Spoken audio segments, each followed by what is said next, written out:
Zurück mit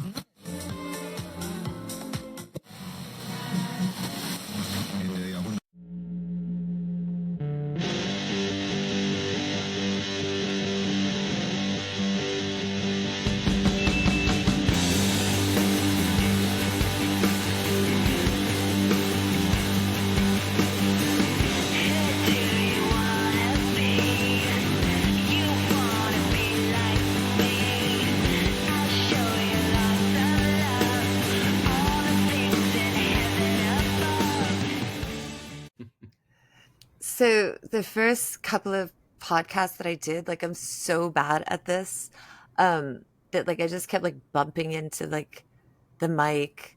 I kept thumping I kept thumping tables. Like when I did this podcast, like I don't know, I think it was like 2 years ago. I think it was 2 years ago. I did like a podcast, the 33 podcast with William Patrick Corgan, and Wow. um, there was I found out because my kid found it, like he found like that there was like a whole Reddit of people talking about how annoying I was, like I kept bumping the table, and I was like, that sucks. Oh And no. so when I was like doing the first couple of podcasts, like I was so paranoid of like thumping the table, Yeah. um that I made like all these signs everywhere that said like don't thump the table, like don't touch the table, don't thump the table. Um and then like I was making fun of like Desmond because he had like one of these this mic type thing, and I'm like, is it just for show? Like, is it just to look like I see all these people doing podcasts, and so like I just ignorantly thought, I'm like, is it just for show so they look all official doing like a podcast? And he's like, no, because it's like so that they don't bump, they don't thump on the table. I'm like, oh, that totally makes sense, right?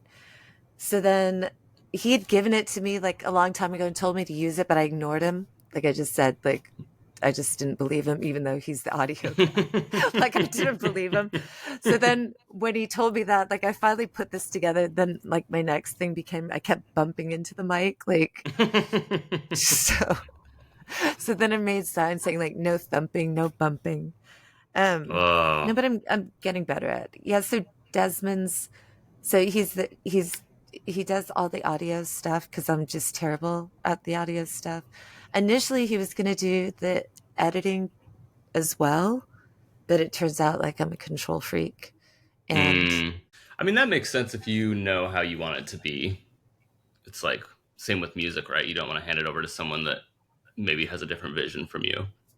right? Yeah. Yeah, I think and I suppose like you probably come across that sometimes as a songwriter as well. Don't you find that kind of challenging? Just collaborating in general. Yeah. Yes, because I think collaborating is my favorite thing to do in life. Like I love Yeah. working with a friend and getting excited about an idea and like feeding off that energy. But at the same time, it's such a weird conflict because if it doesn't, if the collaboration or the other person's input isn't meeting your standards, it feels really weird to be like, yeah, I love that we're doing this together, except for not that part. Like, or I don't like what you did. You know what I mean? It's kind of Yeah, yeah, yeah. a weird Yeah. thing. So you have to handle gently. But yeah, it is like a control thing. And ultimately you want to like realize your vision. That's what you're trying to do, right? So it feels weird to, compromise too much. I don't know.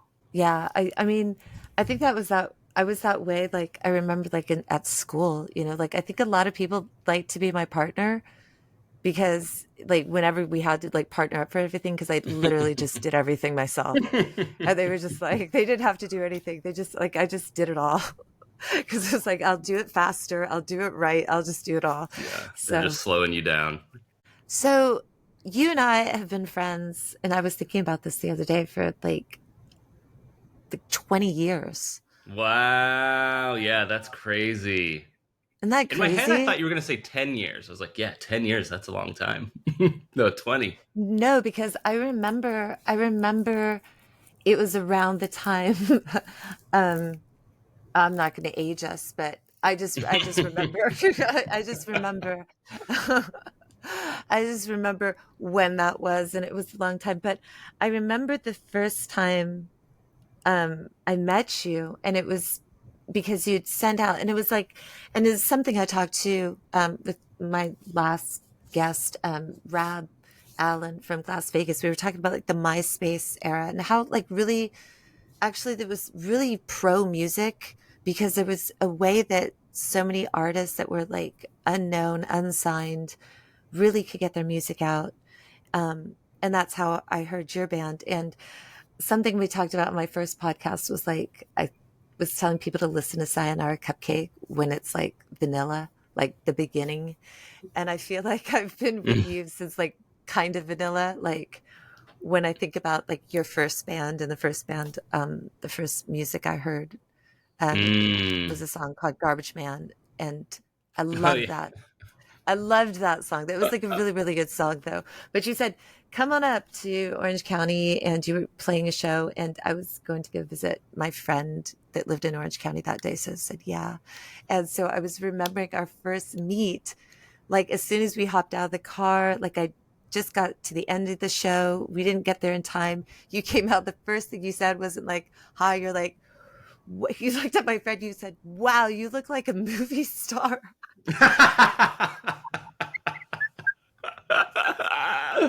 Oh, I don't remember that. That's hilarious. It was so funny. Well, you have to remember, I was like an Idaho kid, and Yeah. California to me might as well have been like a fantasy land. I don't know why. I was like, that's where movies happen. That's where music happens. Like you go there, Yeah. it's like stepping into a cartoon world or something. So I'm like seeing. I probably was like, wow, is that an actor? Or I don't even remember that exactly, but that's hilarious. Also, when I was that age, I feel like I had like zero social graces that I've had to like learn over time. So I probably was just blurting out whatever thought came into my head. No, but it was like just really sweet, but it also kind of like underscored that, like you said, just coming from Idaho. I knew that you guys had just come from Idaho, you know, piled into a van.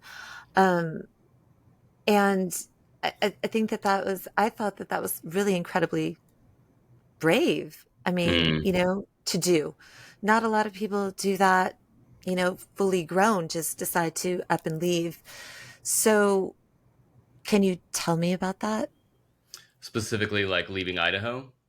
Yeah, like what Mm. made you, I mean, I knew the guys, I knew Bob, you know, I knew John, I knew I've actually talked about Damon. I don't even know if I've used that before, but I was talking to Desmond about, he's a math dude, and I was like, Mm. oh, I used to know this guy that was like a math dude that would just like always writing formulas and stuff like on his arms, on his legs. And it wasn't just for show. Like you just see Damon over in the corner just doing that. It's like, Yeah.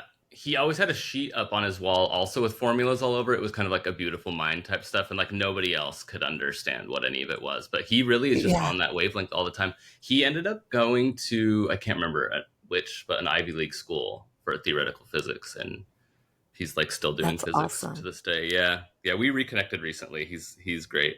Yeah. So what force, like what made you four boys decide, yeah, we're just going to up and leave Idaho?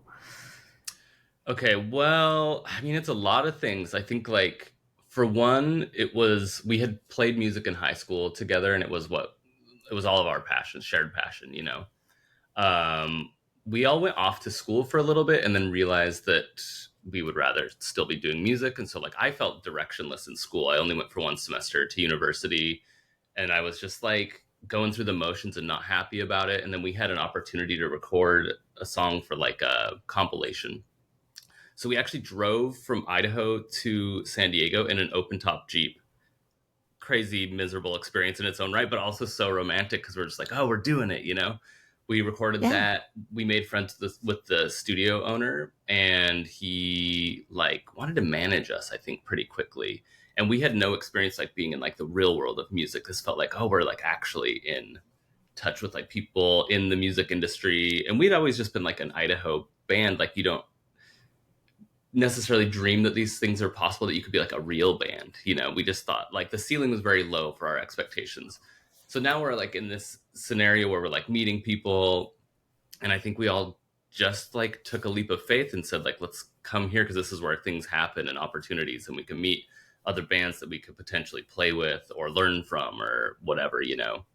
And that's kind of what happened. So we just all yeah, got in a van, moved down together. We shared like a 2 bedroom house between four of us, shared all of our possessions, just like gave everything over to the process of like pursuing this. And then, yeah, like things kind of started happening that were, like I said before, kind of like beyond what we thought was possible.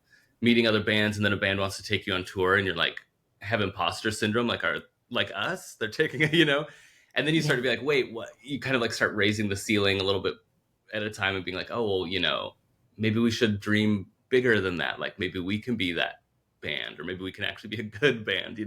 We love it. Yeah. Like, so I think it was just a leap of faith. In California specifically came from like an opportunity to like record on this compilation, and then it just seemed like for whatever reason, like I was saying before, being from a small rural place, like it was where things happened. I didn't like New York or London or any other cities for whatever reason weren't even on my radar. It was just like LA and San Diego. And Yeah. so it was just a leap of faith to do it, I guess. It was just romantic and fun.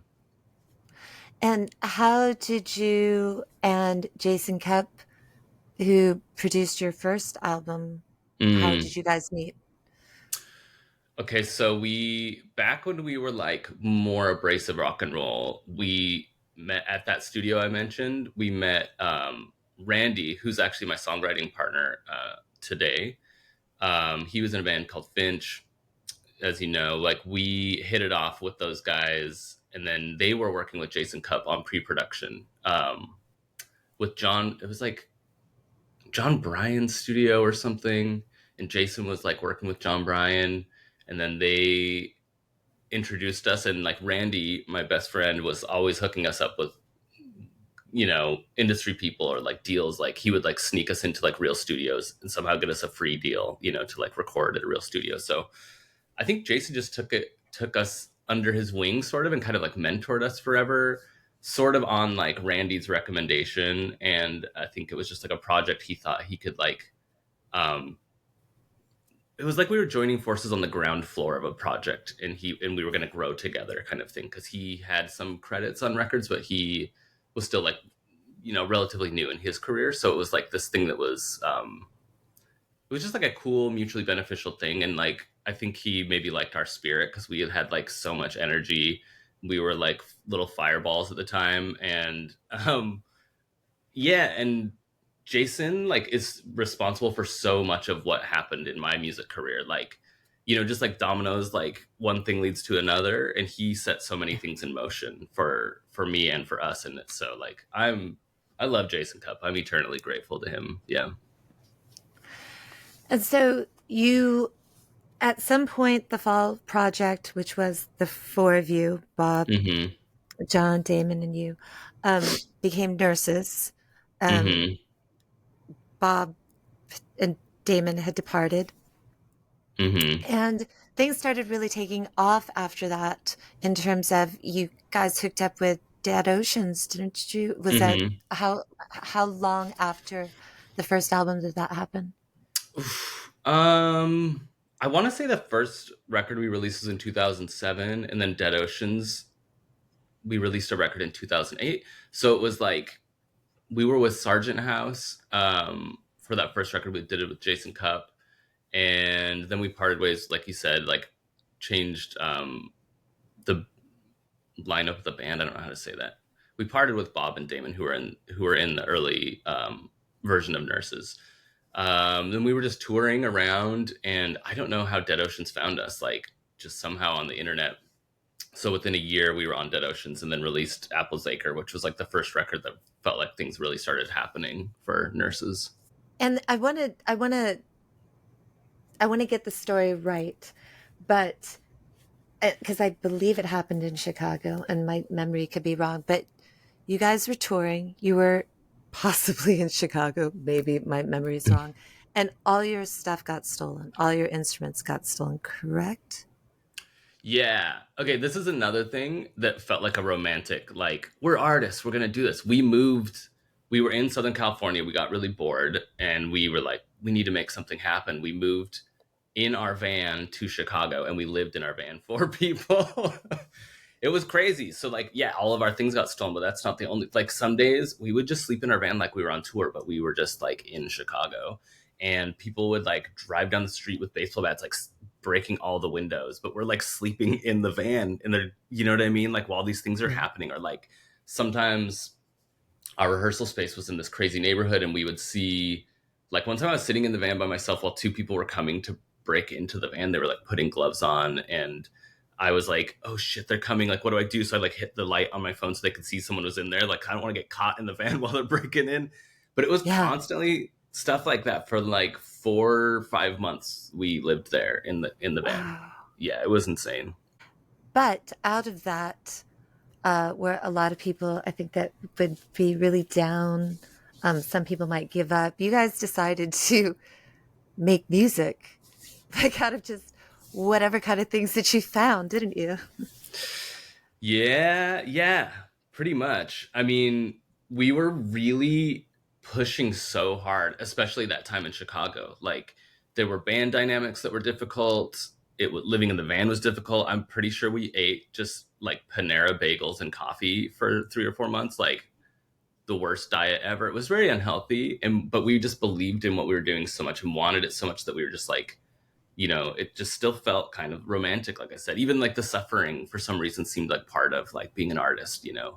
Yeah. um and then at the end of that time period was when John and I were like, okay, I think we need to just like part ways and do this just as us, because we really felt super bonded and had like a very good like working relationship. And that experience and like all that tension and like hardship of living in the van, like once we were released from that, it just felt like opening up, and we just like just started making so much music. And I think it became, the music itself felt, I think, a lot lighter and more free and playful, because we had kind of like, it was like being in the Yeah. chrysalis or like a cocoon of like bullshit. It was Yeah, which, whimsical. oh, time to spread the wings. So that's when we made, thank you. I mean, one of the things I remember at the time, a lot of people would be like, refer to it as naive, because it does have like a childlike playful thing.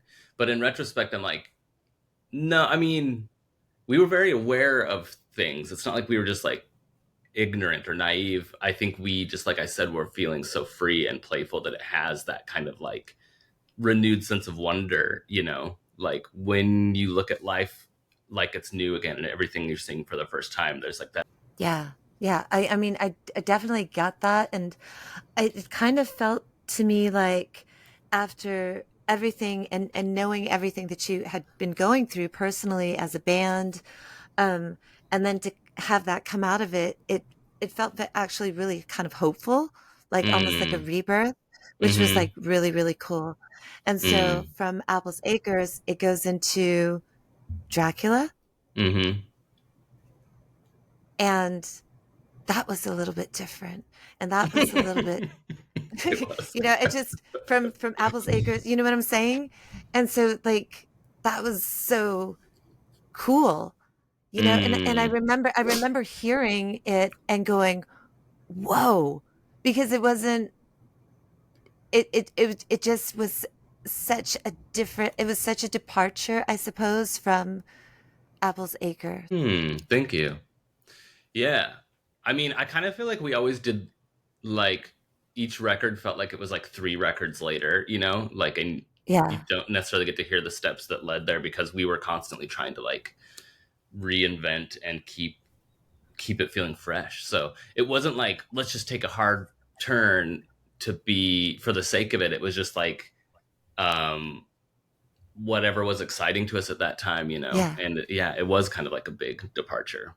And I think some people will Yeah. really like it. I feel funny about that record because it was really hard to make. It took really long. And I feel like it almost feels like a different band because the gap in releases from Dracula to Notland is so long.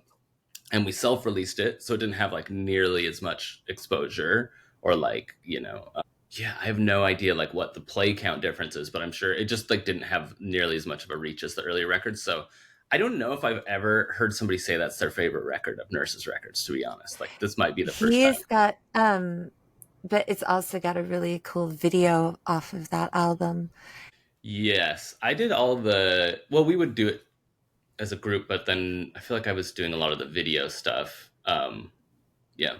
And that was a really cool. I mean, it really is. I do like. Um, it reminded me. It reminded me a lot of cool things that I like. And so like yeah, I do like that video. So and I also like the video for Fever Dream. Fever Dreams. Yeah. Yeah, that's a great video too. Those like are two my these are my Thank two you. favorite nurses videos. Oh, cool. Yeah. Okay. So now I'm remembering the one on Notland was actually my friend John directed it. And that was like the first time we made a video with, it was a collaboration, like conceptually and visually, but he was like, it was like a real crew with real cameras and stuff because we'd been DIY forever.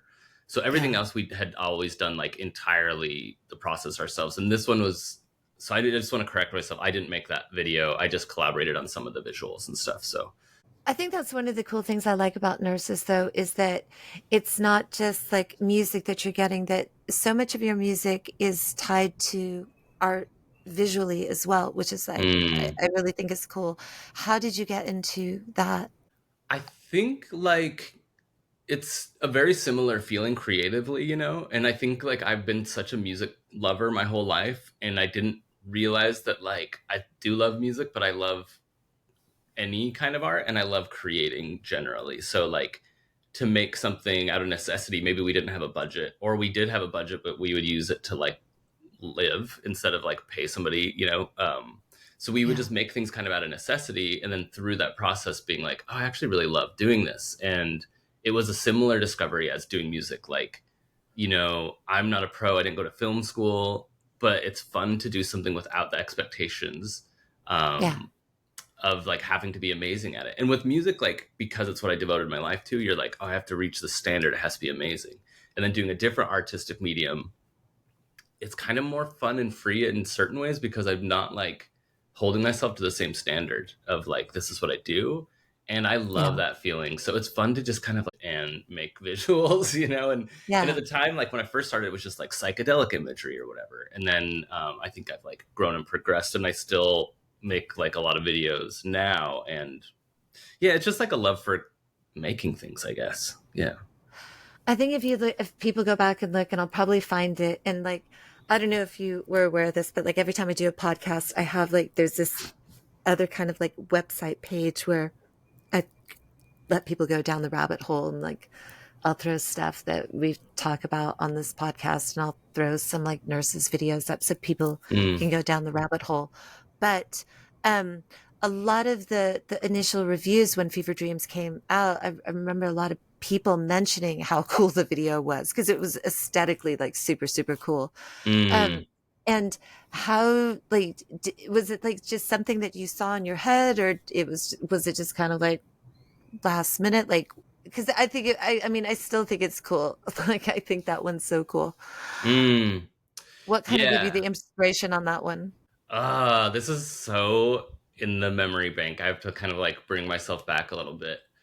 I remember thinking of like, okay, the original idea, it turned out different because you start making something and then you're experimenting and then you're like, okay, this is Yeah. different than what the first vision was. So we just kind of have to roll with it. So like when we were making test visuals, the idea was like, the aesthetic we were talking about a lot while we were making the music was like if you were painting on a canvas, instead of painting starting from a white canvas, we were starting from a black canvas Yeah. and thinking of that as like the default base that colors were on, if that makes sense. So then we were like, um, I had built this big giant like hanging nest chair thing out of just like branches that I found in the forest, and then I painted it with neon paint that you couldn't see unless you had a black light paint. Yeah. Um, and for some reason, it was like that. And I remember there was this like Busta Rhymes video. I can't remember which one it is, but I'll send you a link when I remember. And it had like that kind of like blacklight video or blacklight vibe. Yeah. And so at the time, so anyway, so we have like the black palette with colors on it. I was thinking like, what if we could light it so that you can't see my face at all? You can only see my eyes. And then we paint sort of like I'm singing and we're painting on my face and on the canvas around it. And it's kind of like this sort of like stop motiony thing. That was the original idea. And then as we shot it, it just like turned out I don't. It just evolved into what it was through experimentation, and then it just is what it is. And so it's like, I mean, and that is also like, I feel like a thing that always happens with music is like I'll have an idea in my head, and then the end result is like a different thing, and the space between is like such an interesting thing, you know, to like the process of making a vision and how it evolves of its own, like takes on its own life, like which feels independent from yourself. I don't know. I think that's like a cool part of the process, just to let things like organically evolve into whatever they want to be and let go of that. So like we were Yeah. talking earlier about being controlling. I think I am controlling in certain ways, but I also do love to relinquish that. And if something is evolving of its own accord, kind of, if that makes sense. I don't know. I'm Yeah. rambling, but yeah. Does that answer the question? Yeah, Okay. absolutely. So you are living in a different part of the world now. Mm-hmm. Um, can I say what country you're living in? Sure. Yeah. You're living in Mexico, Mm-hmm. and you're living, and I brought this up too because I think it's cool for, I mean, historical purposes, not, I suppose, cool because it caused a mass extinction, but at the site of near, the the the the huge crater off the Yucatan Peninsula of the last mass extinction. So historically speaking, I suppose that's really cool. Wow, that's so Um, cool. And can I be honest? I don't know if I knew that. Where is that? it's Is it like something just you can off. I'm see? like, no, like I mean, if you were to like, I mean, they're starting to trying to map around it, and apparently it's out there in the Caribbean, but there's like an impact crater that's underwater. So it's kind of like, Whoa. if you go to like, Crater National Park in Arizona, and there's like that impact crater, apparently there's one underwater. It's just covered with water. And so I mean, they Amazing. think that they found the edges of it, which is like kind of crazy. That is so crazy. I'm like resisting the urge to Google it right now. I want to know more. I mean, and like just when you read, like, because I'm always reading about it, and because I just find it really fascinating when they're sitting there saying that they find like seashells like on huge mountains in Nepal, and that it could be from the massive tsunamis of that asteroid that hit. So it's like, that's wild. That's just kind of the history of Earth kind of blows me away. And I was talking to Mm, you about it the other day, like, mm-hmm. and you said you do it too. Like I'll stick my hand on trees and be like, "Hey, old timer, how you doing?" But I mean, I think that you are the same as me in the sense that I think that we both have this kind of like deep appreciation of just like life in general. Mm-hmm. Um, so it just kind of always like, when I think about like the historical things that have happened on the planet, it's kind of boggles my mind. I also love because it feels like a cool perspective to zoom out a little bit in time, space, etc. to think about that, you know. Yeah. It's just so fascinating. Yeah, no, I'm with you. And that is so cool to think about. To remember like that we are on a floating ball in space, it trips me out always. You know what I mean? And Yeah. I just feel like it's a cool thing to keep in mind for just navigating life in general because everything, I mean, lately, especially in the States, um, just feels so serious and intense. And like, there's like a lot of dissonance, you know? And so I do feel like it is healthy to like, do the things you were talking about, connect to Earth, connect to a tree, Yeah. connect to nature, and also Yeah. to like have that kind of like bigger perspective of like that we're just these little teeny things that are here by a miracle on this floating rock in space, and like how did that happen? I don't know. It's so beautiful and miraculous. It is nice to keep that perspective, I feel. Yeah. I mean, most definitely, like, especially when you're talking about like, and you see all these like images that they're, sending back from the James Webb telescopes, and they're sitting there saying, oh, we could see now like up to maybe like, just like the early beginnings of the creation of, Wow. the universe, like that they could get to like a half a billion years after the Big Bang. It's like, what? It's just, it's amazing. It just blows me away. It's like, wow, we can see. that far back, you know? That's crazy. I Yeah. love it. It's humbling. It's super humbling. That's such a good way of putting it. Yeah. And humbling, I feel like to feel, for me anyway, to feel a little bit small, I think feels kind of good. You know, like Yeah. it makes me feel small in a good way, not like I'm irrelevant, but like, I guess just humility, like you said. I don't know. Yeah.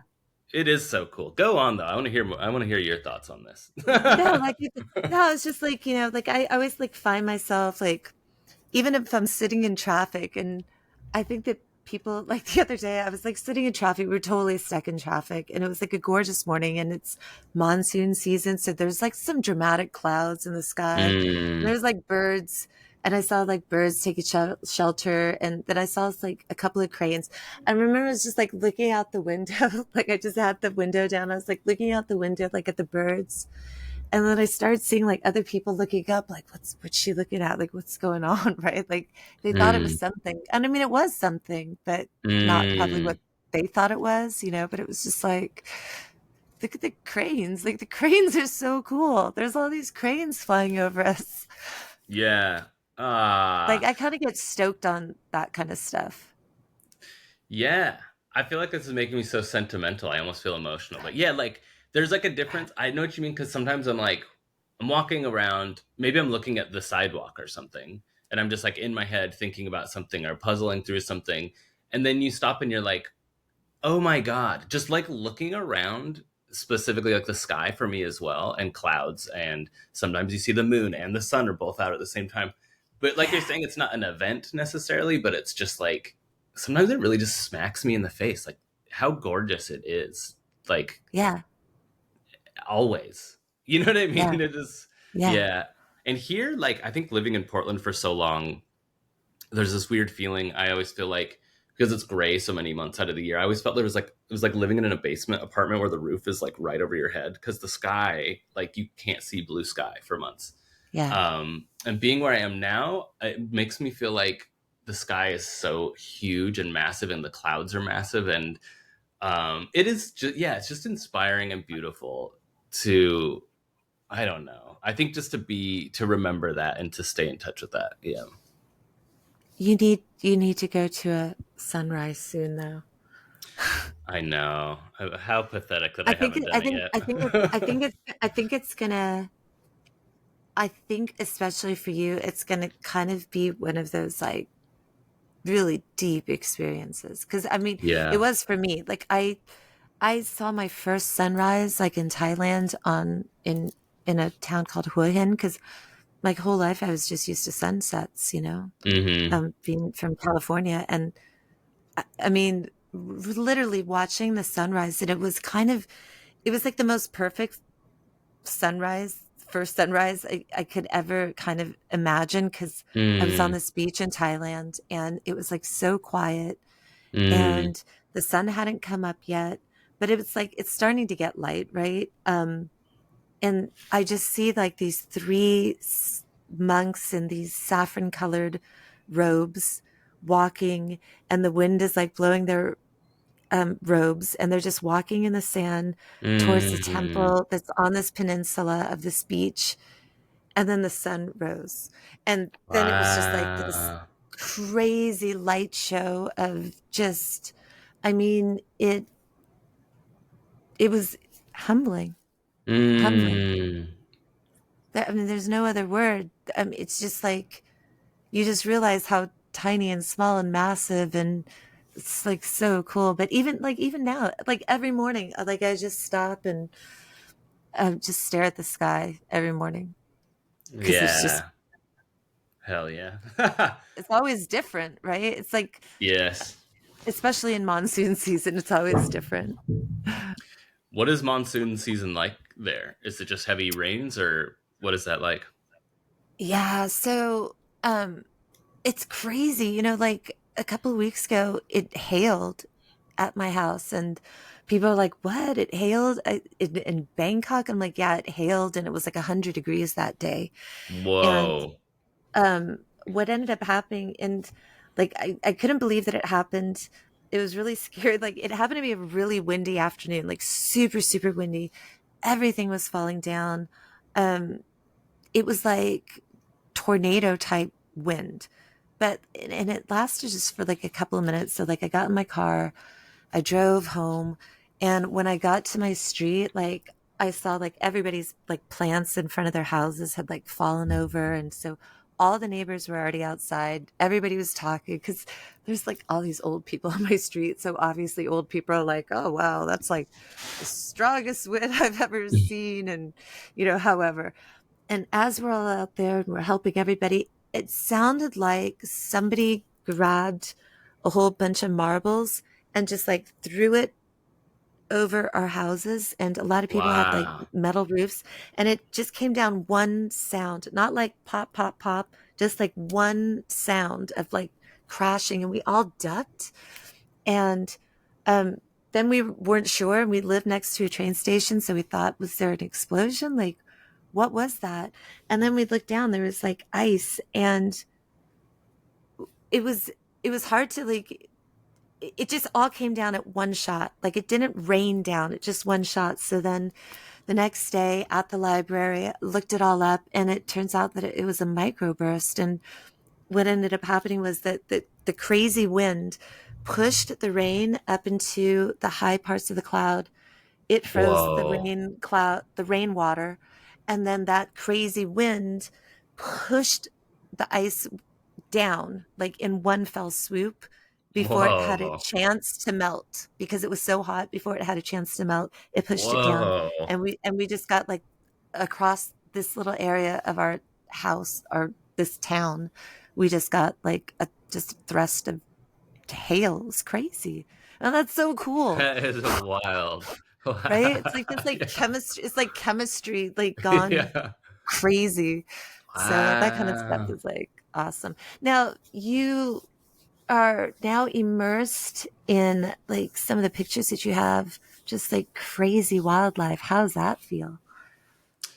I love it so much. I had never seen a monkey in the wild before outside of like a zoo or something. So that was like a big like bucket list kind of thing, you know. And now I see monkeys all the time. I'm obsessed with monkeys. Sometimes I kind of want to return. There's like a thing on the internet called Return to Monkey, which is like Yeah. just let's just go swing from the trees and like eat fruit, you know. Sometimes Yeah, I'm yeah, like, yeah. it does look pretty cool, their life, you know. But you've Sometimes I got get envy of animals. What's but that? you have got like I've seen you got there's lizards over there. There's Oh, like iguanas, yeah. coolest birds, awesome birds. Yes. You are feeding you and me are like kind of in the same boat. We're like just feeding animals. Yeah. Yeah. Well, you told me about your, well, I don't know if I can say, but you like the pigeon hospital. Yeah, I there's a guess pigeon you can edit this out if hospital. you don't want to talk about it, No, there's I got it's a pigeon hospital. I got a yeah. patient up there now. Like Ah, how beautiful. um and this one came and it like had parasites, so it's gotten Mm, 2 borax baths, and it's getting some food. And I checked on it today, and the parasites are all gone, so that's good. So probably wow. tomorrow he'll go. But tonight it was like a rainy night. It's kind of cold, so I said I'll just stay another night. But it's cool because they seem to know they like understand the assignment. Like I like fill the whole back area with water, and I put borax in, and they all go and take baths in it, which is like really helping because like I didn't understand. And I had complained to a news. I said, pigeons just keep coming to my rooftop garden to die.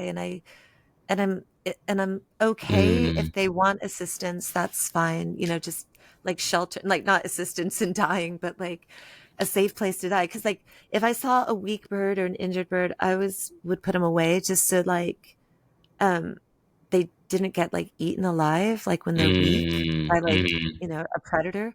mm, And I found that sometimes they were just like dehydrated or hungry, and like staying mm, overnight ended up they were like okay the next day. But sometimes they mm, weren't. And so like there was all these birds that were coming to die, and it was really bumming me out. Um, mm. just because I didn't know how to help them. And then I saw that they were like a lot of them had parasites. And so I just like looked it up, and like I tried to take him to the vets, and the vets won't see them because they're wild animals. Animal controls like can't be bothered. They like want like Yeah. real. So they were just kind of like left in this gray area. So Mm. yeah, thanks to the internet, uh, the borax worked, and I don't have dead birds. It's working, Wow. Wait, so do you so it's feed it to them? crazy. When you say No, borax bath, what do you do? so like you get 20 mule borax, and there's you put a certain amount versus how much water. I think it's like a small like couple tablespoons versus like I don't know 10 gallons, and it's not poisonous enough. Like if they ingest a little of it like in their water, it's totally fine. But as they take a bath in the water, it coats their fur, their feathers, and that kills the Mm. parasites. And even if Wow. and so yeah, they can ingest a tiny bit as well, and that like kills any parasites on the inside. And so now Wow, I that have is no so wild. deaths. Yeah. So you think that's kind of like the main thing that's going on with them? Well, I kind of figured that's what it was because I just saw like that was like the biggest cause of death because I didn't see anything else. It wasn't like they didn't have any kind of bird pox. They didn't seem to have any respiratory. It just seemed to be these parasites. And so I Wow. think the parasites just like took over the body. So and then I started noticing, once I noticed that, I started noticing all like the birds were like itching and trying to scratch. And Ugh. now, so it's like, um, yeah, now there's no more bird deaths. And it was like Wow. almost like pretty immediate, and they seem to know what's happening.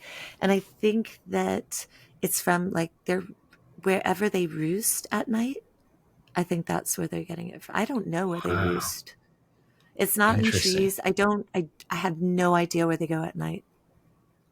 I'm not familiar either. Like I've studied like a couple like there's like a lot of crows in Portland for a while. I was wanting to make friends with them, so I was reading about like where do their roosting not Yeah. like a stalker or anything. I just wanted to know like what they're up to, you know.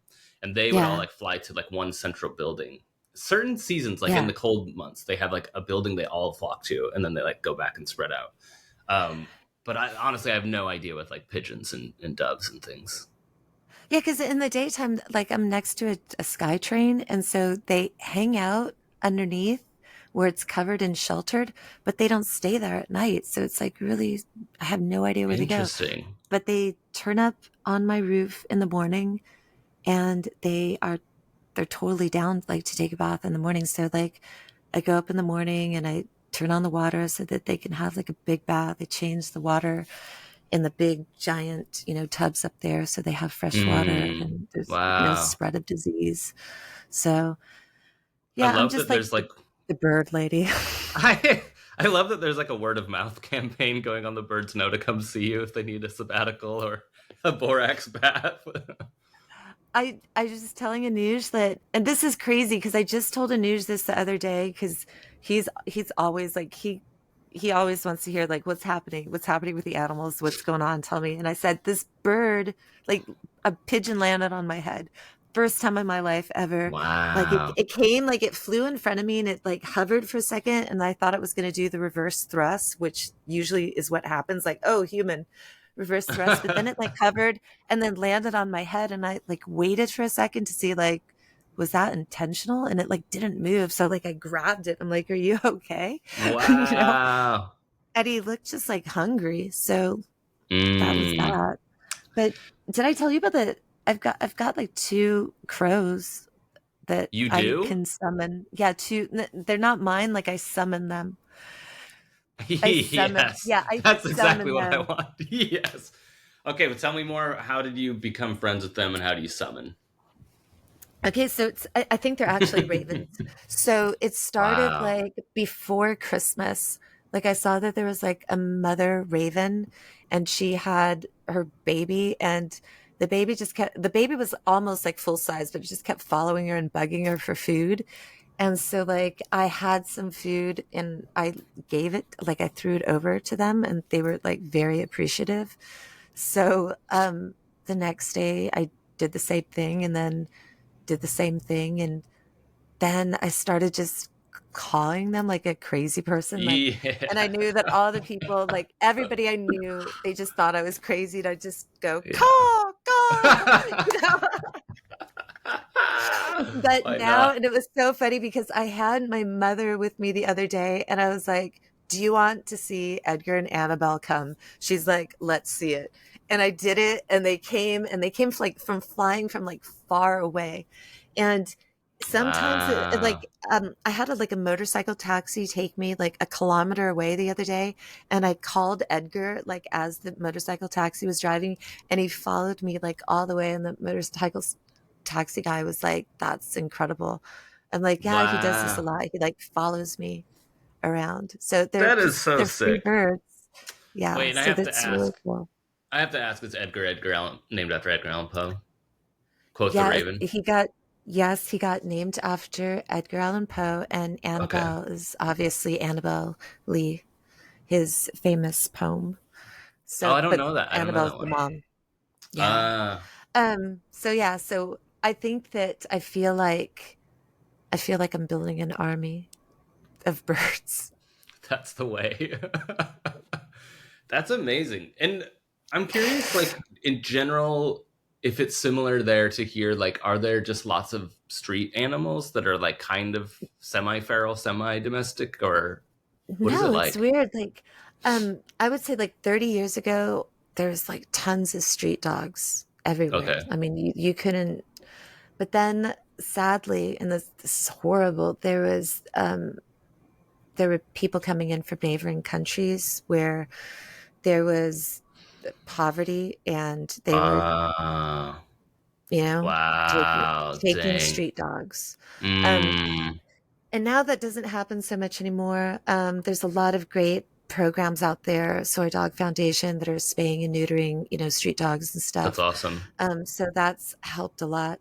But there's like lots of wild animals. I mean, part of the menagerie of 19 animals I have here is like a rescued squirrel, rescued turtle.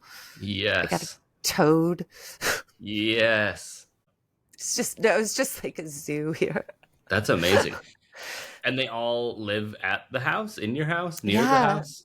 No, they all live at the house. Like, the squirrel fell out of it was attacked by a crow, and the mother perished in that, and all the Mm, other squirrels took off, so it couldn't be reintroduced back to the nest. So Apollo mm, stayed, and then when it came time to go, he didn't want to go.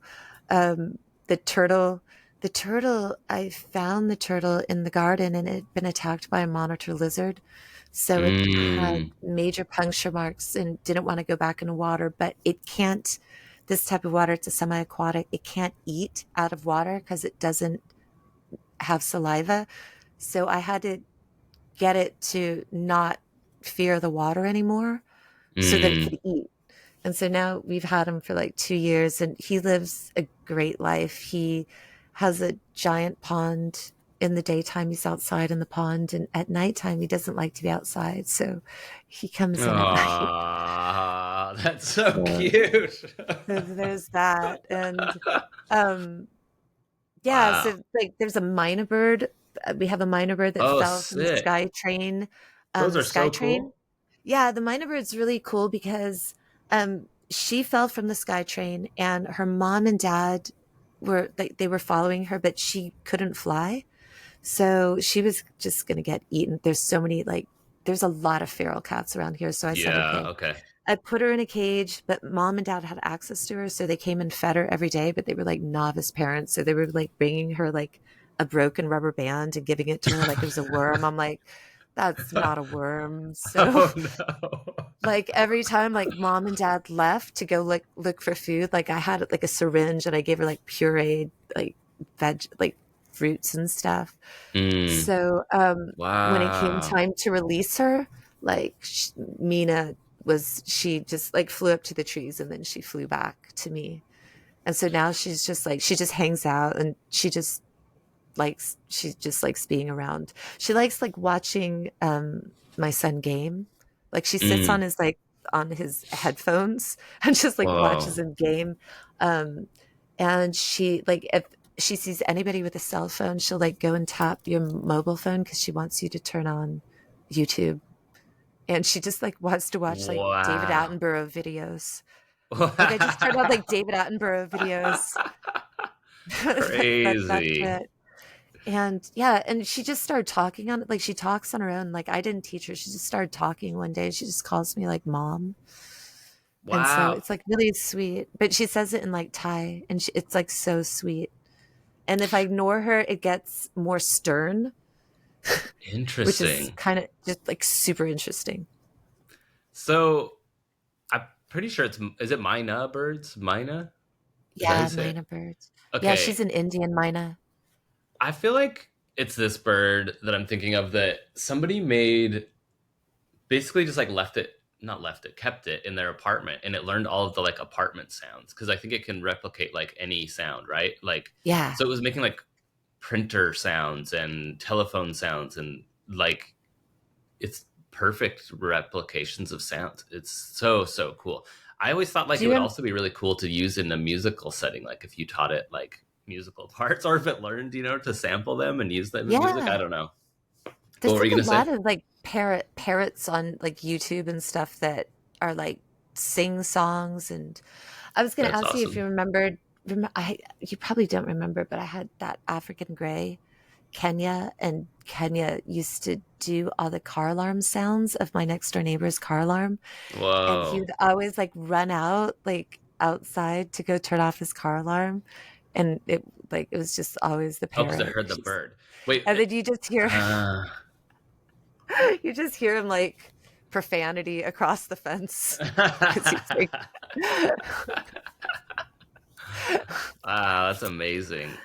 Oh, because that's it's like so early cool. 90s. Remember like early 90s, like everybody's car alarm went off. Like I don't know why. Yeah, Like they were they always were like going super off. sensitive. Yeah, super sensitive like everyone's. I don't Now I understand. now I never hear them. Yeah, you're right. I hear them so much less. And I remember thinking for a while, I was like, is this really the world we created that we want to live in? It was just car alarms going off all the time. It's so obnoxious, but like, yeah, and why? What is even setting them off? But you're right. I don't know what changed in the world. Less car alarms. Yeah, just like noise. Like Yeah, it's funny. Like I think I'm offended sometimes by noise.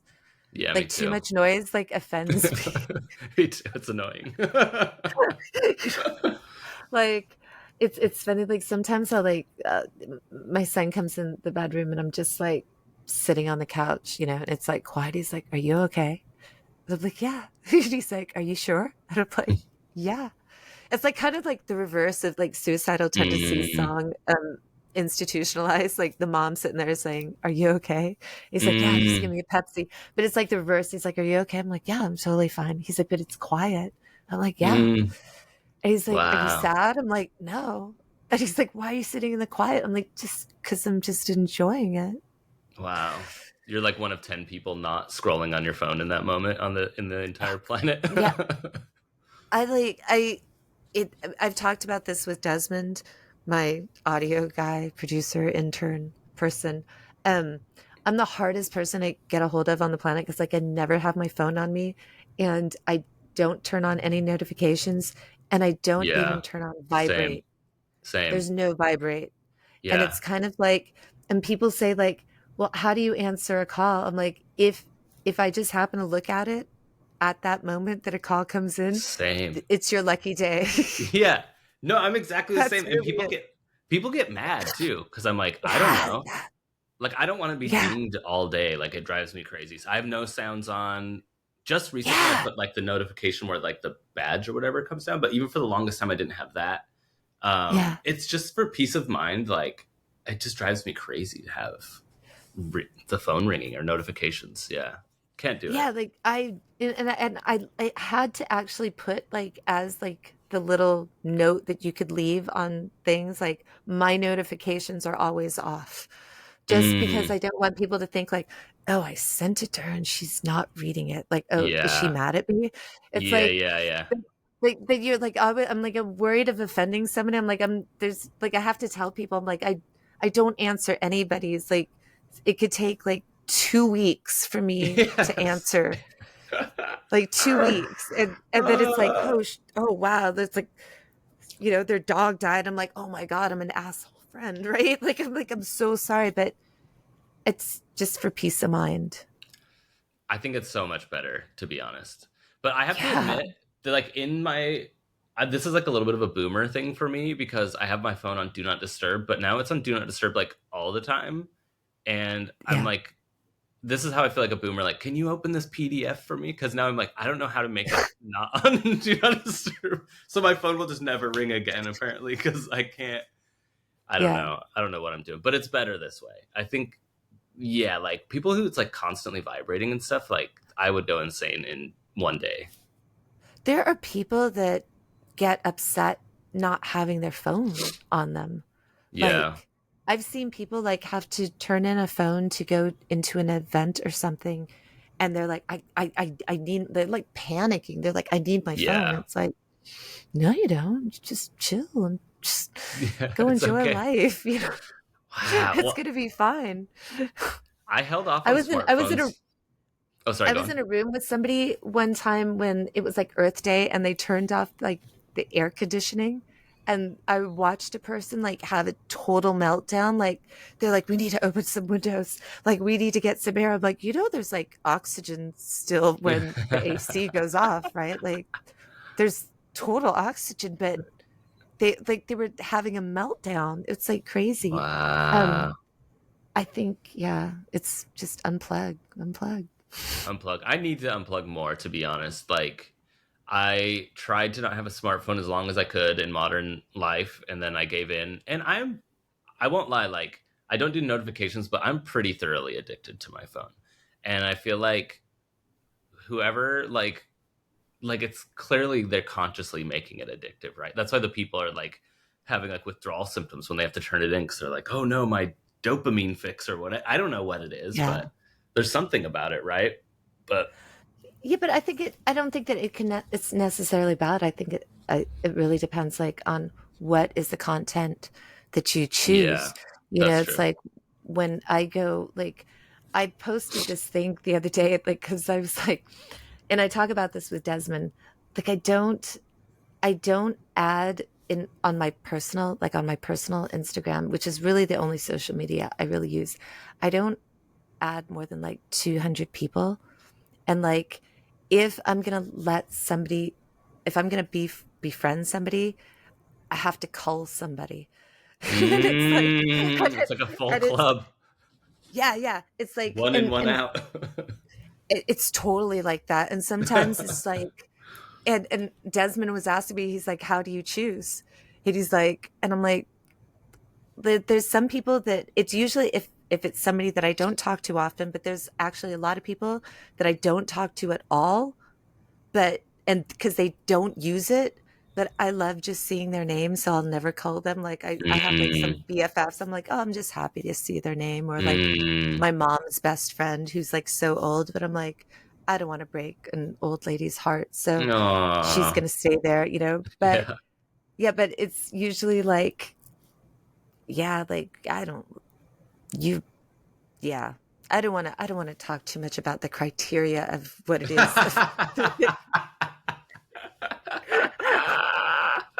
But I will say it's I I find it liberating. Like Yeah.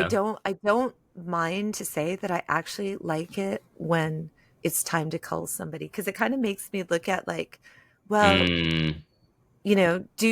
do I really need to put energy into this? And it all goes back to, and you would find this interesting. It all goes back to the Dunbar number. There's this like guy that said um that people couldn't have more than like 150. You couldn't invest in more than 150 relationships in your life, like fully invest in like Yeah. how that person's doing. And I remember reading about it like in the MySpace days, and that kind of made sense to me. So like I always kind of like tried to stick to 150, but because Mm. I've got those like old people that I don't want to get rid of, like I've adjusted the number to like 200. But Mm. it's but it makes it like really uncomfortable because there's people I know that like try to befriend me, and I know them, and I kind of know what their algorithm's going to be about, so like I don't add them, and Oh, then like there's gonna they cross contaminate your algorithm. yeah, because like I know like my algorithm is like perfect. It's like got Yeah. like the perfect amount of like cool, interesting, like spacey stuff and like cool and interesting like I don't know, philosophical stuff and music stuff and animal stuff. It's like I know what you're into, and I don't want that messing up my algorithm because my algorithm's perfect. As creepy as it is to be known by an algorithm, it is also weirdly satisfying to like the reflection. You know what I mean? If you're like, okay, I Yeah. like how this is curated, and I know what you mean. Like, there is almost like it's like your bedroom. It's like a sanctuary almost. Like, I don't want to Yeah. let anything into here because that's like what's going directly into my experience. So like, let's keep it curated, and you know what I mean? Yeah. Yeah, it's kind of But I think beautiful. people should also remember that in life too, with energies, right? Like you can the energies that you surround yourself also affect your internal algorithm. And so it's Yeah, like if people are around like really dramatic negative people, that's gonna affect your internal algorithm. one hundred And if you're percent. around like positive people or positive energies, that you tend to also have that, or people that are like really open. And I've kind of found that like in life, and it wasn't something that I found early in life. Like I wish I found it earlier in life, but I think that just, I don't know if it was like being a mom or something and being more mindful. I think of when I was pregnant of like, there's this Mm, being inside of me, right? And mm-hmm, whatever I'm feeling, mm-hmm. that being is going to feel. I think that's the first time I was like acutely aware of, I just want the energies around this creature that I'm responsible for, that I'm creating, that I'm responsible for. I want the energies around him to be always like super awesome. And so That's yeah, beautiful. but that's really affected my life in a positive way because it's by doing that for him, I've surrounded myself with like really cool energies. So it's it's really cool. Do you find that like having a child did it really shift those things like thinking kind of like what you're saying like you're almost curating the energy for another person. Did that change how you curate it for yourself, or were you already kind of doing that to an extent, or like how much did it change how you treat yourself, I guess, as well? No, I would say that I was like just a total moron, like Mm. just a novice, just totally wet behind the ears. And I mean, I remember even like when I'd gotten married, like I said to my mom and dad at the time, because I didn't have like this feeling of like, or this desire of like I want to have kids, because like I just always had animals around me, and Mm. they kind of feel like, you know, you have animals, you know, they kind of feel like your kids anyway. So Mm-hmm. I remember saying to my mom and dad, like, are you guys cool with the dog being your grandkid and the cat being your Mm. grandkid? And even my mom and dad weren't like keen on being grandparents. Like, yeah, that we're cool with the cats being the grandparents. And so Yeah. Yeah. but when I found out I was pregnant, it was just kind of one of those, holy cow, there's like this creature growing inside of me. Like I'm making this thing. And like Yeah, I said, that's wild. just being really super keenly aware of, yeah, you know, um, I think that one of the things too is like I, I realized like I couldn't be scared of anything anymore. Mm. Wow. Go on. And I think that is because like I I'm responsible for this soul.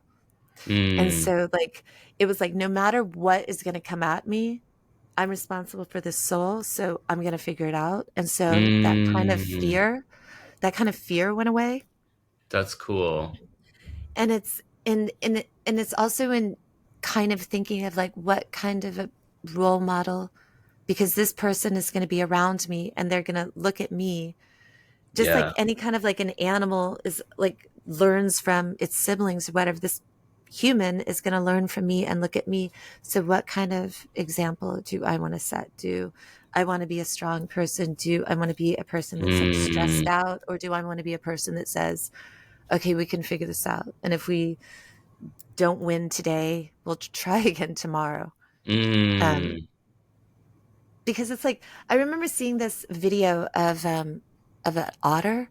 like a mama otter, Mm. and she like nursed the baby for a certain amount of time, and then like when it came the day, it like dragged like the baby in the water like you're going for a swim. And I thought, God, that's kind of brutal, but at the same time, and I think it might have been David Attenborough narrating it, and he just said, the mother is thinking at any moment she could be out of the picture, she could be dead. What's the best way to prepare her child for the world? And that Mm. really hit me. That really hit me. Like, wow, what's the best way I can prepare my child for the world? Wow, so beautiful. I, So it forced you to kind of level up in a way for yourself as well.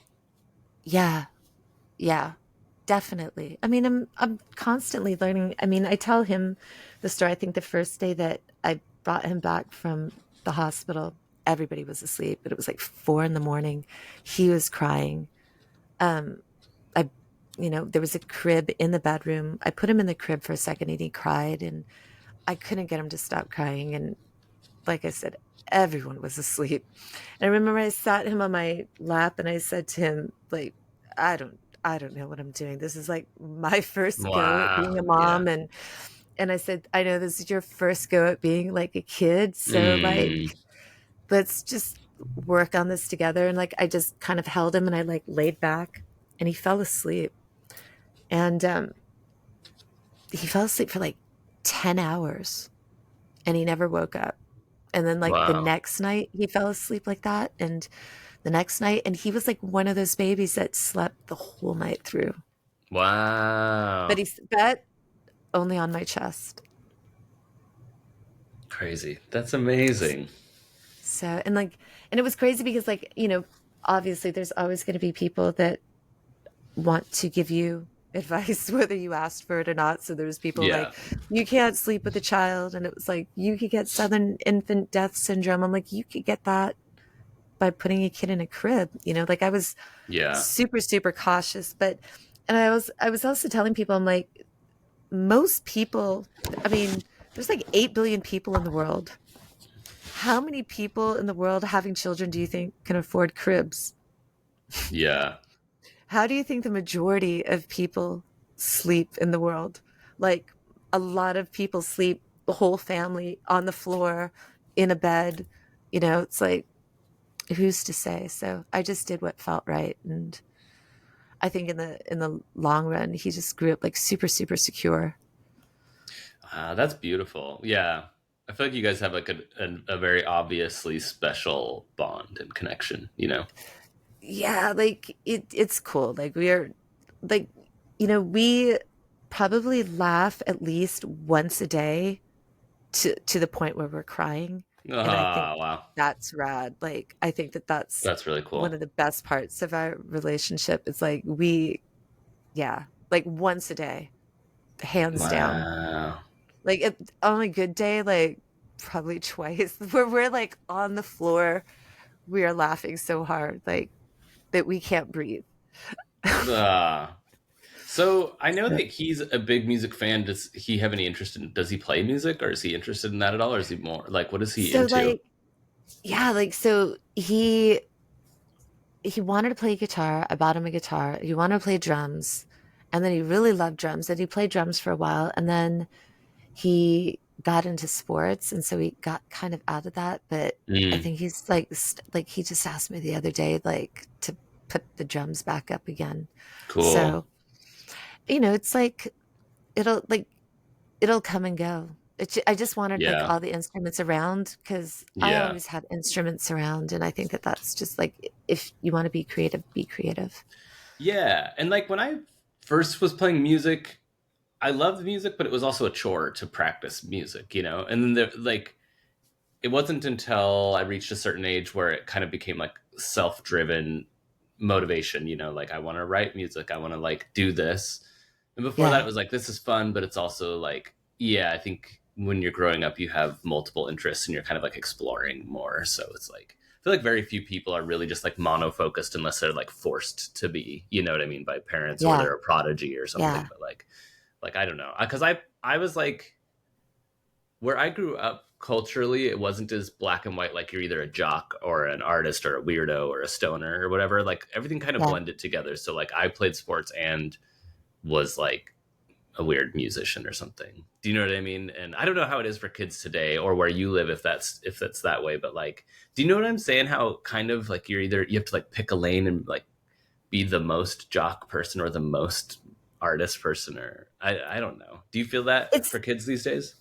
it's so crazy because um I'm in Bangkok and most of the kids go like there's you either go to like a Thai school if you're Thai or you go to international school. So a lot Okay. of kids, go to international school and it's kind of crazy because it's like these kids go to school, then they like after school they have sometimes an extra sports program and then they have like after that they have like an extra music program and Mm, then they have like an extra math program and it's like I some of them get home like at 8 o'clock at night and then whoa. shower, go to bed. I'm like, that's so crazy. And so for him, like I didn't sign him up for anything. And it was funny because like I signed him up. I signed him up like 1 year when he wanted me to. And then he got some music teacher that just wanted to do like old standards, didn't listen to what he wanted to play. And so then he Yeah. didn't want it. And then he got a new music teacher that he loved that his name was Sumo and he was like a Mm, rocker. And so like he would teach him like White Stripes and Nirvana and cool. he was in a band himself. But then COVID COVID started hitting and so he's like, I'm gonna go to LA and be a rocker before, this gets out of control. So he like took off and Wow. then that was it. And so he like was heartbroken and gave up on drums. And then he had a Mm, music teacher that he really liked. And that music teacher got him to experiment like on GarageBand and stuff. And he cool. made a song and he put it on like Bandcamp and he like I think it's still on Bandcamp. I'll send you a link later. Please do. And Yeah. like he like sold it. Like somebody bought I think it was like Anuj was like the first person to like buy it, but then some other people bought it. So he was like really stoked. And That's it was just amazing. like electronic-y, but you would like it because we were like really into like space at the time. Um, like we're always into space, but that particular time we were like really into like gravity and interstellar and stuff like that. So it was like kind Oh, of okay. I see. inspired Oh, so it's by got that kind of space stuff. vibes. Okay. Wow. Cool. Yeah, so it's really, yeah, it's super cool. Like I really, it was, I didn't expect that from him. Yeah. And then he like, and then after, and then COVID came and we stopped. Then we just started listening to music again Mm, because we went through these cycles of like life comes up when I was driving him to all different sports like he went through that sports like you do yeah. went into a sports phase and so it was like we didn't have time for music. It was like taking him to different things and then COVID came and we were home all the time and that was awesome because he's like me, we love being home, we're like homebodies, Yeah. like it's our Yeah. home base. Yeah. um so then we just like started listening to music like all the time and talking about music together. And he was like at that age where he was like 9. So it was like 9, 10, 11. Great age to talk Yeah. music. Because those were like the ages that like I started kind of defining like my own Same. taste, you know? Yeah. What was like the first band that you would say that you really dug? Well, there's different chapters kind of because my dad is in bands forever. So he would be Yeah. like putting vinyl records on and putting me on headphones, like, and playing me whatever, like kind of mainstream psychedelic stuff like Pink Floyd or Yeah. the Beatles or whatever. So I remember Yeah. definitely being like, when I was young, like Led Zeppelin, Pink Floyd and stuff. But as far as like coming into my own, yeah, I mean, it was like, first I would say like definitely Nirvana, and Smashing Pumpkins were super like formative for me.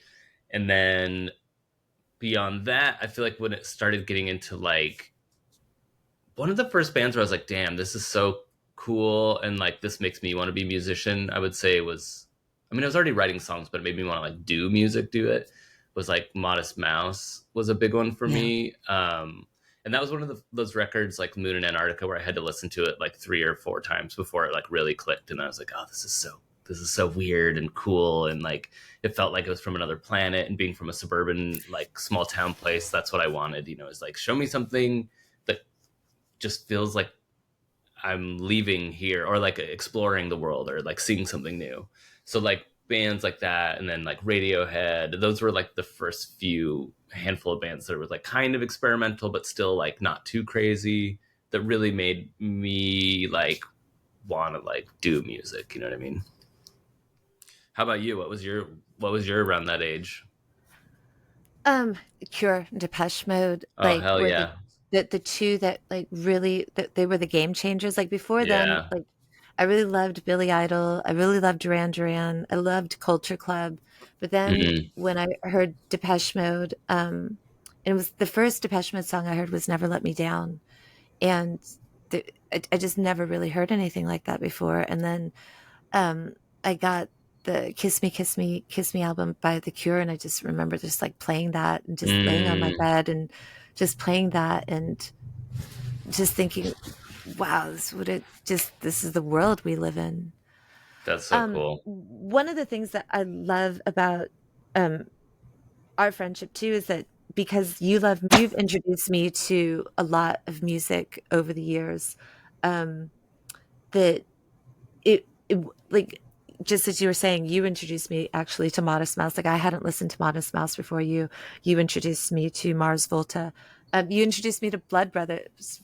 I remember we Oh went to like a yeah. Blood Brothers concert too, and it Oh was like yeah, that's that was right. pretty cool. Yeah, I And that remember was pretty that. cool. Yeah. So there's Wow. like Well, you too. You it's showed me a always lot of records too. Sorry, go on. no, but like I think that that's like those kinds of friends that introduce you to music. And I read a quote somewhere before, not too long ago, and it said the people that introduce you to new music are important. And I'm like, Yeah, yeah, I I find feel that really that. true. I feel that, and it is such a memorable and cool thing when somebody introduces you to something. I love that connection. I love when someone shows me, and I love to also share things, and like it just, I don't know.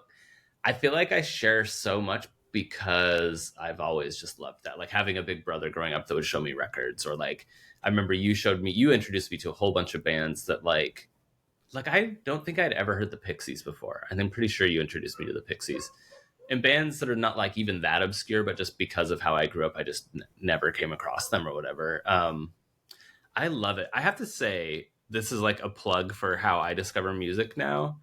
um Maybe like 5 or so years ago, I was feeling like in a real rut with music, and not I don't know, I just was like, I felt like I knew what existed. Like, okay, I know all the history of music, and I know what I like and what I don't like, and that was such like a stuck feeling.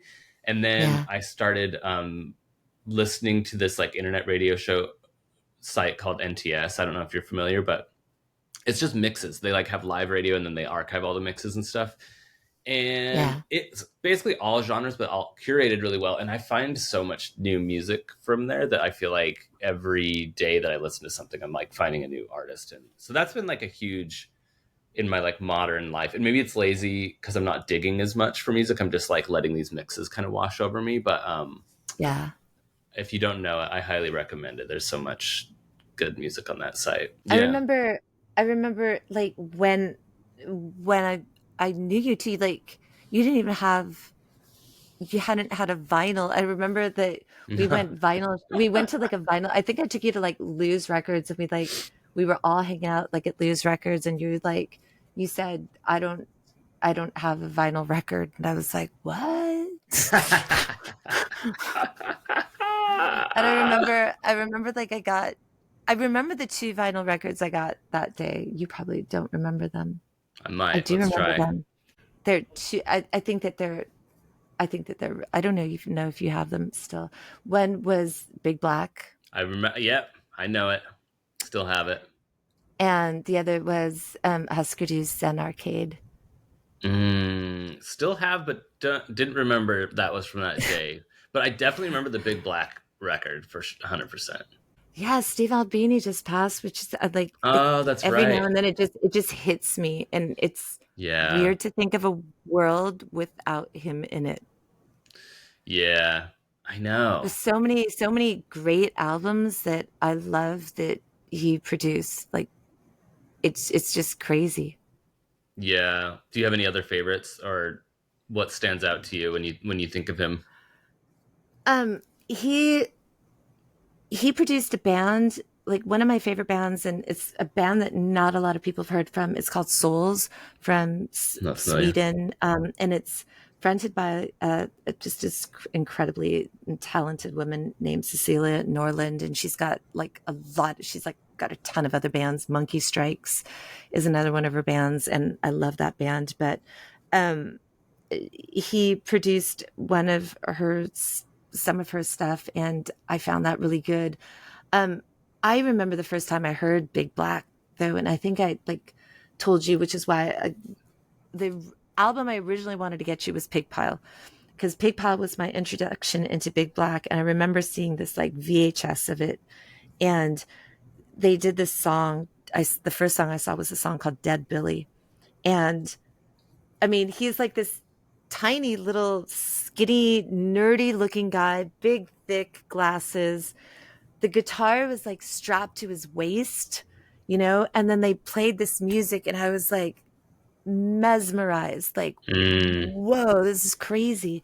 Um, and I just loved Big Black. So I would mm, definitely say that. They recorded Nirvana, they've recorded Pixies. I mean, yeah. you know, just everything. Like he's done great work. So just shocking to me. And it was shocking to me that he died of a heart attack, because I know that he was like really onto that like healthy kick Mm, as well. Healthy living. yeah, man. I mean, I guess in that sometimes it's just genetics or something. That sucks. Ugh. Yeah, like it's funny because like I hear that happen to so many people that like live these totally healthy lifestyles, and it's just like something else. So it's just like, Yeah, I think so. man, when your number's up, man, your number's up. So just like, be kind, be Yeah. cool, Yeah. live. Exactly. Yeah. Don't sweat the small. Try to, just be Yeah. cool. Just be cool. Just be cool. Yeah. Just be cool. I think that's like the easiest rule. Just be cool. In almost every situation, that's what to do. Yeah. Like literally in any situation, like a big bear is coming at you. Just be cool. Just Yeah, I guess he'll so. probably go away, right? Yeah. I don't know. I don't know what else I would try to do. I'm not outrunning it or fighting it. So I think me, I'm like so stupid. Like I'm the one that thinks that I'm the one that's gonna be this bear's friend.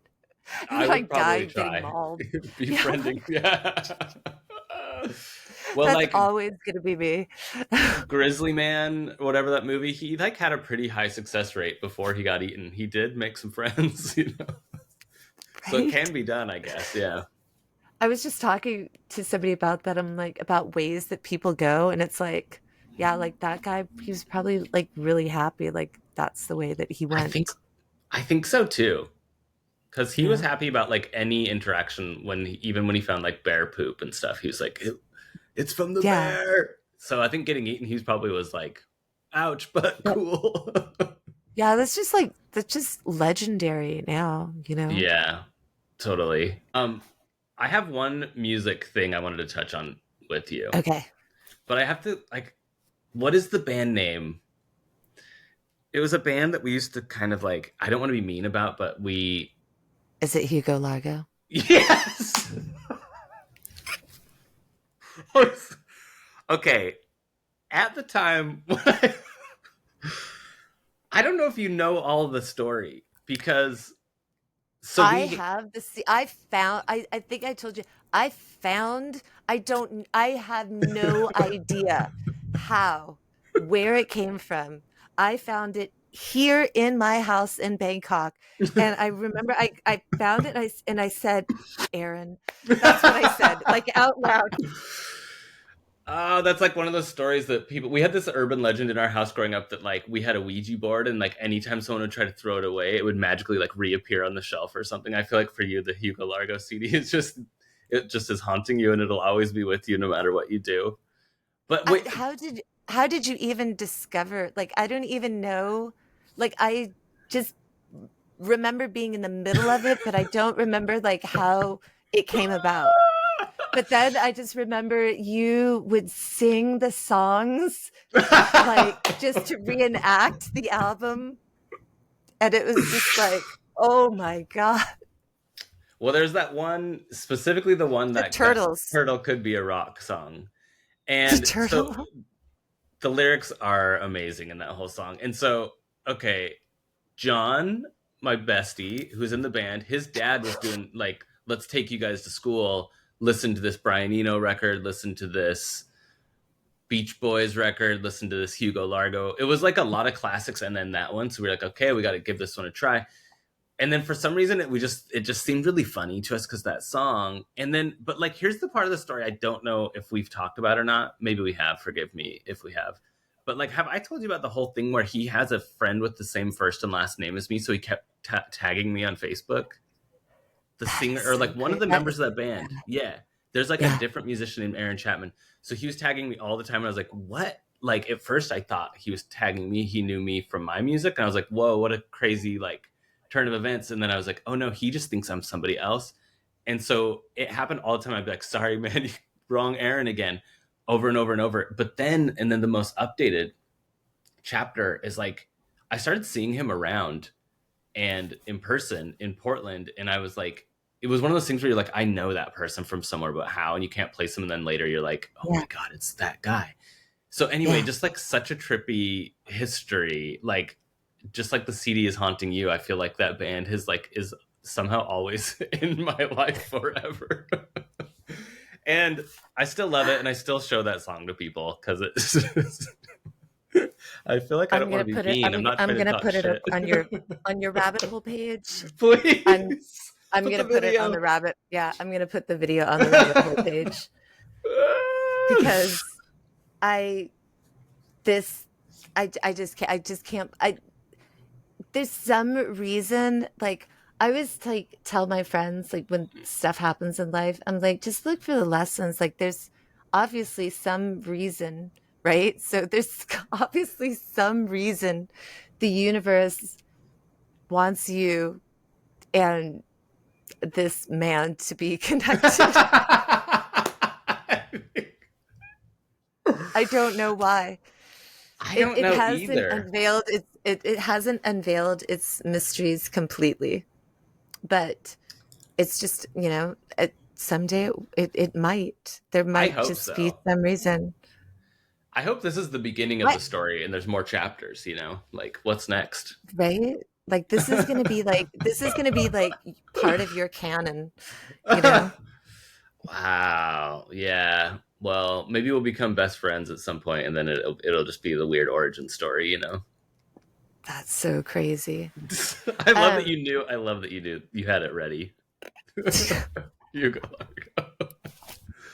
because I mean it was like yeah, it was just so crazy. It was so crazy at the time just because like I remember just out of nowhere we all went to go see a movie one time and it was totally dark and then you just heard you singing the turtle song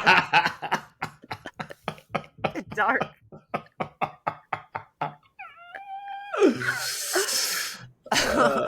Was it funny or was I just being? Was it rude? No, it was so funny. It was so funny. But I think John howled loud. Like his laugh was so loud. Like um it just didn't Hilarious. seem like it could be real. Like it didn't like to be honest, like it didn't seem like it could be real music, like a real song. Like not that I'm trying to say anything bad. It I know what you seemed mean. it just I don't know how. Like it Mm, just yeah. Like it could almost be like a Tim and Eric song or something, like in a sketch, or like it could be like a fake band song. You know what I mean? Yeah. Yeah. Like this is Spinal Tap. Yes. That's gonna be like the nurses. That's gonna be the nurse. You know what? You know what would be crazy? Like that could be it. Where he plays you in a like a nurse's like fake documentary. That would be it. I feel like the universe would just collapse in on itself if the connection gets any stronger. I don't know. That what are the chances though, honestly? Like 8 billion people in the world, he like accidentally tags you. Like I who know. happens to know like who he is and the intensity of the art he's created.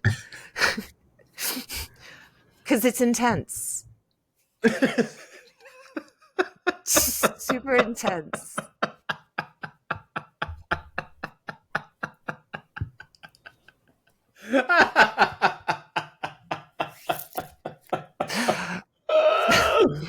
Oh my god.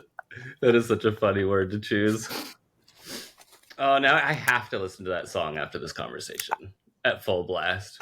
Yeah, I know. I gotta dig up the I gotta dig it up. I gotta photograph it. And I don't even think I have a computer that has like a DVD reader in it anymore. Like I don't know. I don't Uh, even it's probably it's maybe it's on one of the sites somewhere, but it's I'll gotta be. if not, I will get it up. I will get it up so people can listen to this intense work of art. Intense. It's pretty intense. It's very tense, intense work of art. People are imagining like heavy metal or something right now. It's not that kind of intense. I wish that there could be like some kind of like a camera that just like films like people's like honest reaction, like just the facial expressions, you know? Oh. Do you ever Like watch? I don't Sorry, go on, go on. go, no, you go on. I was gonna say, do you ever watch those like reaction videos? People make those all the time where it's like first time listening to Bohemian Rhapsody or something. I want to see that with you, Yeah, like Gallardo. yeah, yeah, yeah, I think I know the perfect guy. There's this like this one dude that he's got like really cool reactions. Actually, you know Yes. what? Set it I up. should have the kids listen to it. I should have my son listen to it and just ask have his reaction. Like I always think I want to do like a little bit like on Sign Our Cupcake of just letting him listen to songs and him and his friends like what their reactions are. Because they listen to good music, but some of his friends listen to questionable music where I'm just like, why, what are you doing? Mm, And I don't want to be yeah. one of those adults that's like, what are you doing? But it's like sometimes I want to sit there and say, why don't you go listen to Dre? Why don't you go listen Yeah. to like I don't know what this guy like all these people that have Lil in front of your name. Mm, Why like I'm not knocking them because I can't even I couldn't identify anybody that has a Lil in their name. Like I can't identify any of your songs, so I'm not dissing anybody's songs, but I am gonna diss the unoriginality of of the everybody name. being named Lil. There's like Lil Bob, Lil John, like Lil Yeah, Aaron. yeah. I also don't like. Yeah, I don't I get don't I know. don't I don't get know it. how it became a thing. Yeah, Like I it's been a didn't thing for a while too. like I thought maybe it was like that was their like rap gr- not like group like I don't do they have a club like like the ASAP like there's a lot of ASAP Yeah, that yeah, there's like a group there's ASAP yeah, Rocky ASAP some other dudes so I thought like the Lils were like yeah. but there's not they're I don't just think there's any affiliation. Yeah. it's just it seems strange to me By the way, like real quick. I would think that you would want to be big like not Lil. Yeah, or like that you would have like a Pokemon evolution where the name would change from Lil to like the next stage. You know what I mean? Like maybe Yeah, every 5 years you update the artist name. yeah, just seems strange like yeah even Puff Daddy. Yeah. He went the full spectrum of like he went from Puff Daddy to P Diddy to Diddy and now it's no Diddy, which just means something else completely. That means I'm not gonna beat or molest you. That's who that was, right? Like that recently was in the He went news. like a he went the full Wow. spectrum Yeah. Wow. of being I like know. reputable rapper to like I won't beat or molest you. That's what no titty. And it was funny because there's this guy like on Instagram, and he's like this big guy, and his whole thing is he just goes to total strangers, and there's something wrong about it, but there's also something absolutely right about it. He goes and kisses like men, like bald men on their heads. You know, that's what he does. It's kind of assault, but I mean, it's just like, but he goes and he kisses like bald men on their head, and like this one bald man, like once he realized that another man was kissing his bald head, he like jumped up, and it was like so funny because his reaction was like, "No diddy, no diddy." I'm like, wow, that's a thing. Like no Oh, diddy is like a whoa. thing now. Oh, That's I how didn't know fast. that. That's how fast it is. Wow. I feel out of the loop on this one. I don't really know what's going on with all that. It turns out like Puff Daddy, like there was like P Diddy, whatever he goes by, Sean Combs, like there was footage of him beating this woman that he settled with, but had assured everybody that he never touched her. And then, the video comes out, Oh. and you can't really refute the video. Yeah. Okay, so is it him? I feel like I heard just like weird little bits and pieces of like music industry, like child star creepiness. And is that him that was like Yeah, with what's his name? yeah, I think Justin Bieber that's, or something? I think that, I think that there's, yeah, some creepiness going. Like, I don't know the whole story because that's Okay, yeah, like I don't either. too much crazy.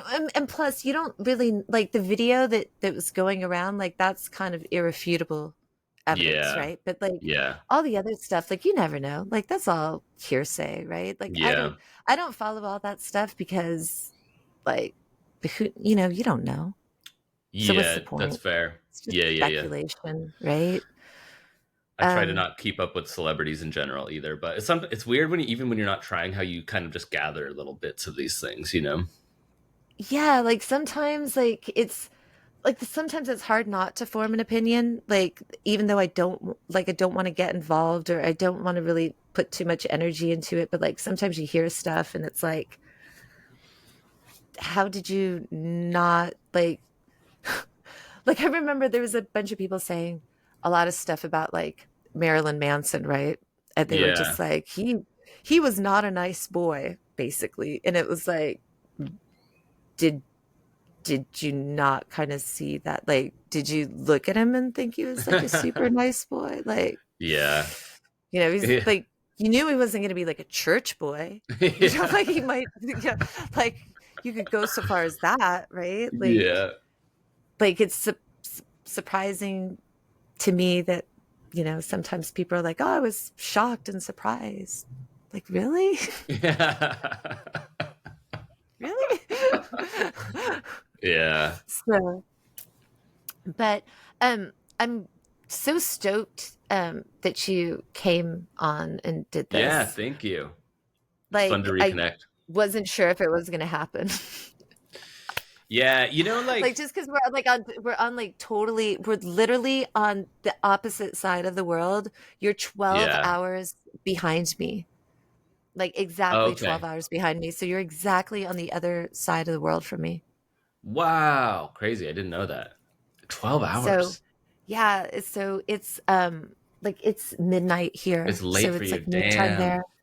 Okay, yeah. So it's no, it's not late. It's like I'm always been a night person, but I'm so stoked that you came on here because you were one of the first people I asked to come on here because um like we've always like you're a person that loves music, and I love talking to people that love music, but I also thought you had like such interesting stories to tell. And I'd Mm. love to have you on again. Yeah, if you want to go get a little more granular with the stories, there's a lot of them. Yeah. I know I'd there's be like down. so much to Yeah. cover. Like we haven't even gotten into like good tourist stories, and because there's like, I mean, I've seen I've seen some stuff. Yeah. Next time, I would love to do it. There's some urban legends, um, and there's stuff that I know to be true. Like I've seen there's some crazy stuff. No, but uh, it's such a great story though, because I think it's a lovely story, and I think that's why I love the nurses. It is a lovely story of people following their dreams and Mm, putting everything into it, like their whole heart, and that's really cool because mm. you know times are different.